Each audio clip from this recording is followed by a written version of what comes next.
Hey guys, welcome back to post-match review of games at the weekend. And yeah, there were some quite interesting results. Liverpool losing, Man City losing. I didn't see those two coming, but I guess that's what the Premier League is all about. In fact, if someone had told me Inter Milan will lose to AC Milan, I'll say it's a lie. I was thinking that we're ending the job up. Anyways, let's just go into the video. So we obviously start off with the Premier League, where Chelsea beat Burnley 2-0. It was a 12:30 kickoff in that one. And I think it was just a professional match for Chelsea, ensuring that they win the game. Obviously, they knew that they had to play Barcelona during the week for the Champions League, and they just wanted to get the win. And it wasn't an exciting match like that, but obviously they just wanted to get the win and mount a title pressure, against Arsenal, who are top of the league table. And yeah, they're number 2 on the table at the moment.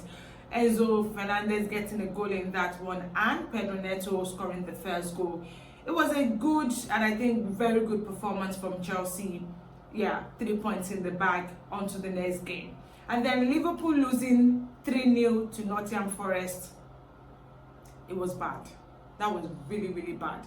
But I don't even, it looks like Anisle doesn't even know what to do, because the fact that he even started Alexander Isak, you can't say, oh, he's not match fit. He has been match fit for I think 3 games back, and it was as good as it wasn't in that game.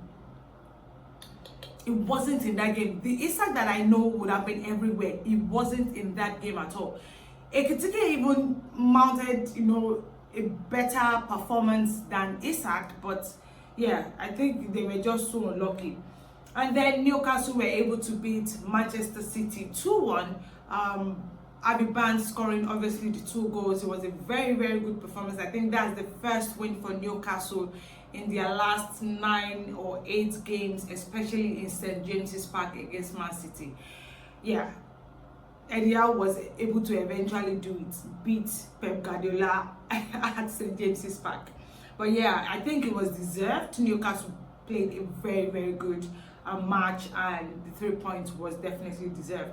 Man City are now number 3. They're just 1 point behind. They're 1 point behind Chelsea, and about I think 7 points behind Arsenal. And then to the main game, which was the London Derby, was Arsenal beating Tottenham 4-1. It was a very good performance. Eberezie getting an hat-trick, the first hat-trick.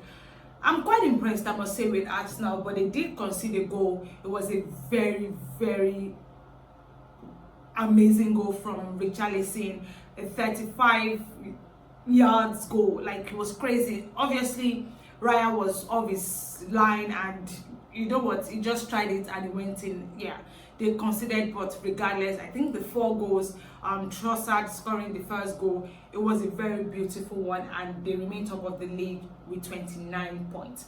And then Manchester United are obviously supposed to play their game against Everton later on Monday.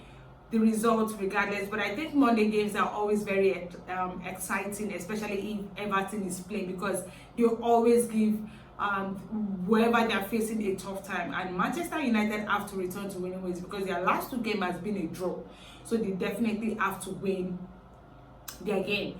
And then in Spain, Barcelona defeated Athletic Club 4-0. Lewandowski obviously getting a goal in that one. It's no surprise anyways. I expected them to win, because they knew their next game in the Champions League against Chelsea was really, really important, so they had to win.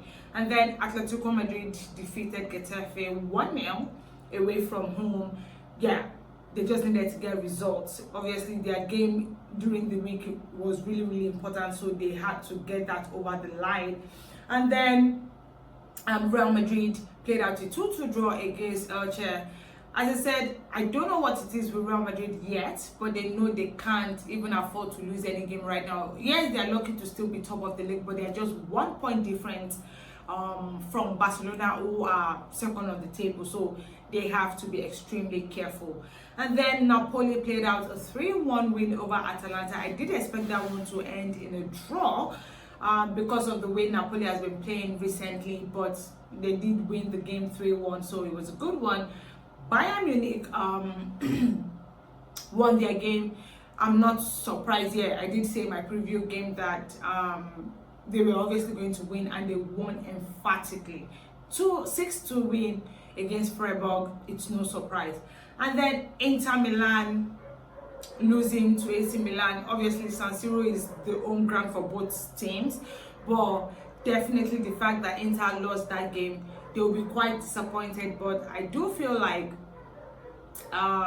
AC Milan also has been on a very good run, so if they won, it is deserved. Pulisic getting the only goal in that game, it was a very good performance, and yeah, they got all 3 points. But my thoughts so far in some of these games, I feel like when you look at especially like the likes of Inter Milan, the Serie A especially, a lot of teams are really juggling too. You can see Napoli up this week, and then AC Milan second. Yeah, like there are about 5 teams really juggling for that title this time around, and Napoli they are not making it difficult for the other teams. They are really struggling. So the likes of AC Milan, Inter Milan, Napoli, Juventus, and Roma, they are really mounting a title challenge. So it's quite interesting to see what is happening there. But I think the likes of the Bundesliga, obviously maybe just 3 teams, and no one is even battling Bayern Munich for the title. Obviously they are really doing well at the moment. The goal difference is huge, the points obviously. So yeah, I think it's obvious that Bayern will win the title again in the Bundesliga. And then you look at France, where Lyon is obviously top of the table right now. Paris Saint-Germain, they are not doing well. Even their results at the even though they won their game this weekend, they are not exactly doing well, but they are second on the table. So they are finding it difficult to still manage, maybe probably because of injuries to the likes of Dembele and Hakimi and all those other people. But regardless, they are still number 2, so maybe they can still return back to the top of the table. And then you look at what's it called? You look at the Premier League, where Arsenal obviously are top of the table right now. Hopefully, maybe by the time they'll be meeting Chelsea at the weekend, we then see who exactly might mount maybe a title challenge against them. But the likes of Man City, obviously, they are still struggling defensively. Liverpool, obviously, they are number 11 on the table. They are not doing good at all. Manchester United, that you thought would be doing better, they are also not trying, because obviously they are playing only 1 game a week. They are still not mounting any challenge whatsoever. Chelsea, I feel like the only team that are really mounting some sort of pressure on Arsenal, and the game at the weekend will determine a lot, because it will be top of the table clash, and maybe see who can really give them, who might eventually, because if for any reason Chelsea win that game, then maybe it will just be 3 points between them and Arsenal, and then subsequently we look at the other games that Arsenal has to play, and also Chelsea has to play. So a lot of things are on the line, but we can see that maybe some teams are already showing that yes, they will retain the title, the likes of Bayern Munich. Some will struggle. Paris Saint-Germain, Napoli, they're struggling. Liverpool are out of the race almost definitely. So yeah, it's still early in the season. Premier League still has about 38 games, and I think it's just 12 games in. Anything can still happen. But well, those are my thoughts for the results at the weekend, except for Manchester United, who are yet to play, and they'll be facing off Everton on Monday. Yeah, those are my thoughts. Don't forget to like, share, and subscribe. Please subscribe. It is free. It helps the channel to grow. And yeah, we are still on course to about 1,000 subscribers. It is still possible. Yes, it is still possible. But those are my thoughts. And don't forget to put on your post notification button, and also follow us on all our social media handles at _official FSH. Until I come your way again, guys, enjoy your week. Bye, people.